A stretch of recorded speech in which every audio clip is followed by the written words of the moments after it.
You know who it is, the Kid Cortez, Brooklyn, Murder Ave Gang. We out here. ATL, we're shaking.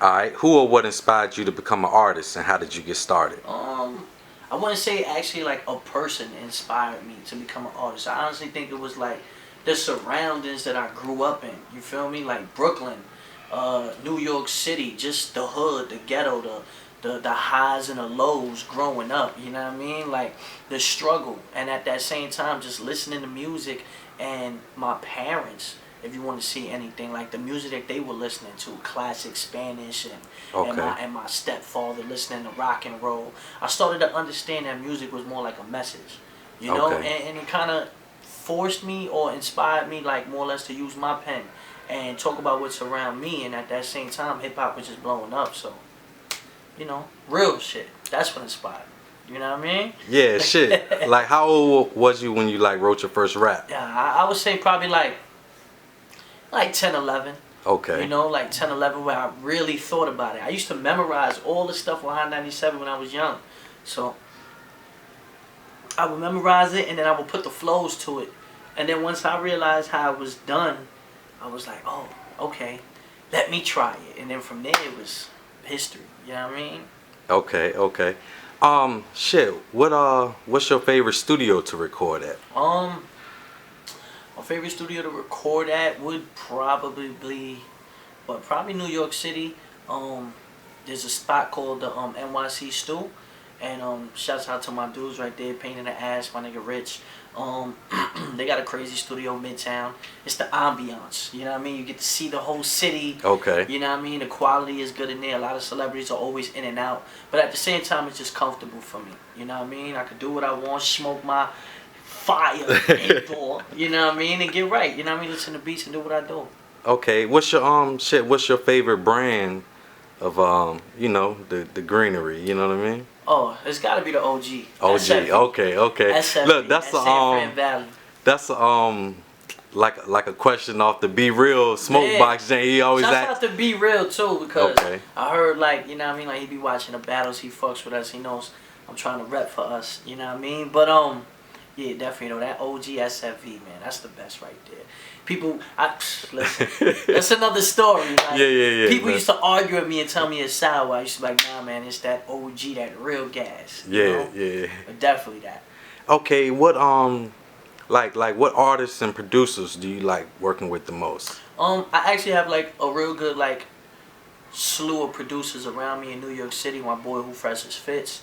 My day one dude, Shay Boogie. You know what I mean? Like, I started rapping with him. Okay. When he was in high school, he was already making beats. So we would just cut class, go to his crib, and I'll be rapping over his beats. I wasn't like the typical artist that rapped over instrumentals first.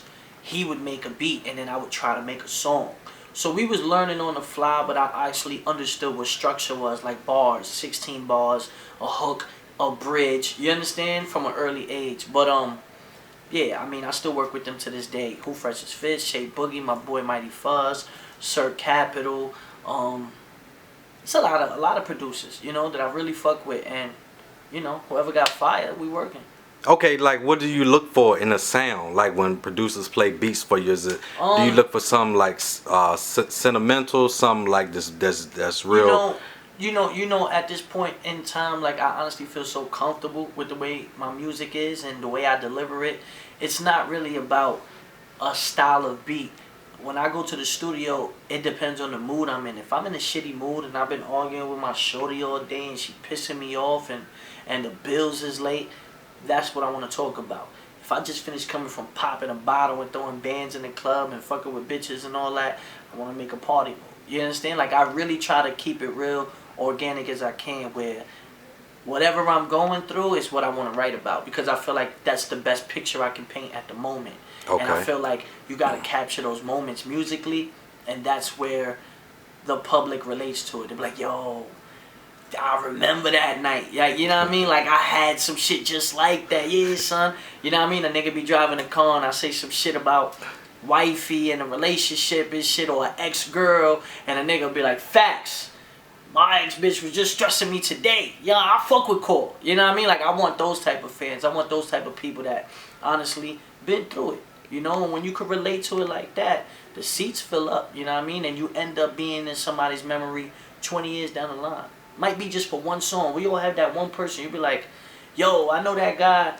He only had one song. He came out like 20 years ago, but I fuck with him. When he said that, I fuck with him, you know? And those are the type of things like I want, you know? Okay. Real talk. All right. Let people know about, you know, what you got out now, your mixtape, your album that you're working on. Yeah, like stuff that I have out right now. I got the Double XL. I'm in a class all by myself. The Exception.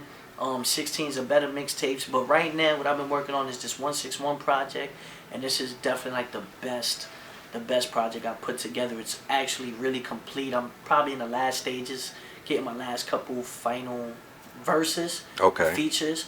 But the music is just like crazy. You know what I mean? And it's just like, it's been a blessing. The artists that I've been working with, it's me. It's really a reflection of me. 161 is basically the building that I grew up on. Okay. And it's really like I'm trying to correlate it with really like connect the story, you know, but not in a typical way. It's still current, but I want people to understand like, okay, this is where Cortez gets it from.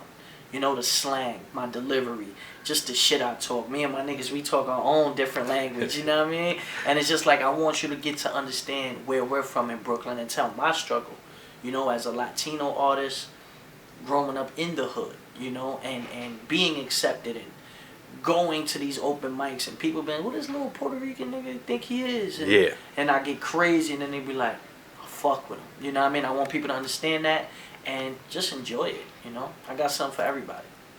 Okay, you mentioned like going to open mics and whatnot. You know, that's a big thing for a lot of underground artists, going to open mics. Thanks.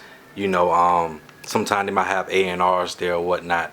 But let people know how important like branding yourself as an artist and like networking, you know? Oh, definitely. You know, I could even say for me, I learned about branding just recently, really. You know, branding is very important because whether they listen to the product or not, whether they listen to the song or not, whether they watch the battle or not, they know the name. Yeah. And when they know the name, that goes a long way. You know, look at certain things like, you'll go to the store and you'll be like, let me get a Q-tip. And he'll be like, we don't have Q-tips. We got cotton swabs though, the generic brand. And you'll be like, that's Q-tips. No, that's not. It's a cotton swab. Q-tip is the brand. You feel me? Yeah, but you don't even know that because it's just so big. You understand? And when you really look at shit like that, you're like, God damn, like that's influence, you know? And that's where branding really comes into play. If you have a story, if you have a look, if you have something, you have to stand out. There are a million rappers. I come from New York City. There are a million plus rappers in New York City.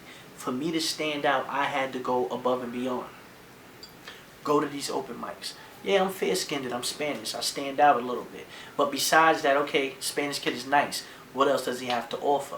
You know, and that's when it comes in with your team and your delivery and your slogans and, you know what I mean, like every battle, you know what I mean? People always yell at me, yo, top tier money. It's like, yeah, no matter what, you can doubt me all you want, I'm still getting this money. You know, and when you do stuff like that, people connect with it and they fuck with it. And it goes back to that being organic again, where they could just relate to you. Because if they buy into you, they're fans for life. Doesn't matter what project you put out. You know, everyone has that artist. You be like, yeah, this album was whack, but these first 3 was crazy. Yeah. And his last one is pretty good. Yeah. Because they fuck with you. They're giving you all those shots. If you're temporary, you might have one hit single. and people will be like, yeah, the song is hot in the club, but you know next year nobody's going to care about that person. Because they're not in love with that person. They're just in love with the song, a one-hit wonder, you know? Yeah. And that's what branding does, you know? Okay. So how did you get started doing the whole battle rap thing? Like, was It's kind of crazy, like, open mics. Okay. I won a lot of open mics in New York City. Won a lot of them. And there always used to be ciphers, but I was always super lyrical. I know how to make a record, but I always had bars. I had a cipher, a couple of known artists were in that cipher, like Fred the God and other people. And I got called over to this guy, and he said, hey, I want you to do Fight Club.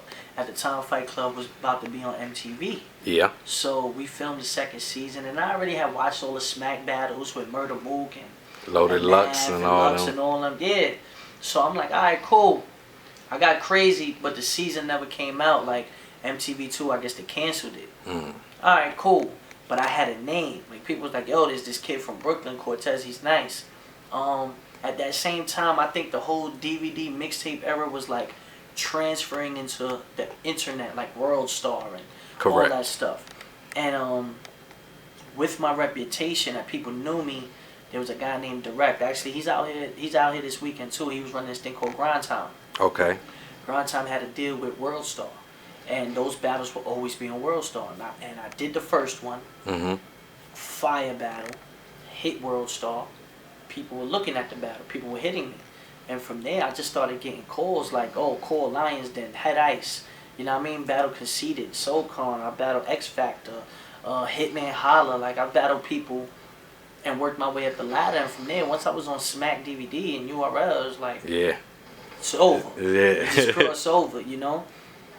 And from there, it's just been a blessing. You know what I mean? Like, I could really say, like, that took me to the next level.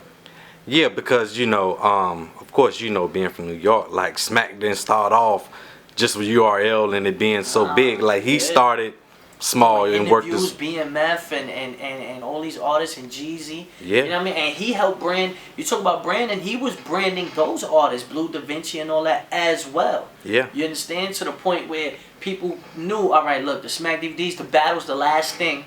People will go watch the battle and then go back and be like, oh, what's the new shit with Jeezy? What's the new shit with Dipset? You know what I mean? And Yeah. Smack branded himself that way too, as being the exclusive when all these guys were coming up with new shit. You know what I mean?